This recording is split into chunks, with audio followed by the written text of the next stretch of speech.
The post-mortem that was conducted Wednesday by the government pathologist Peter Ndegwa and Johasen Odur in the presence of a family pathologist confirmed that the late Tony Ogunda might have been hit by a blunt object on the head, resulting to internal bleeding before he met his death.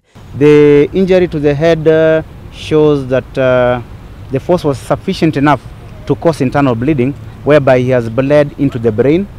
It is an autopsy that raises more questions than answers. Who killed Tony? And why? A man by the name George Otieno claims to be the late Tony's best friend. There's something that happened, and I knew it. He alludes to the fact that Tony feared for his life, especially for the last 2 weeks. Tony was scared of his life for a very long time, like almost for 3 months.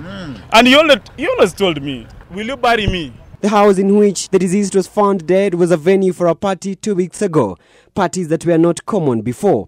According to Tony's best friend, that enough was questionable, and he thinks Tony was being tamed since he spent the whole of the last week in this house. Police say they found a syringe besides Tony's body. Could it be a cover-up syringe that was set up for police to make quick conclusions that Tony committed suicide?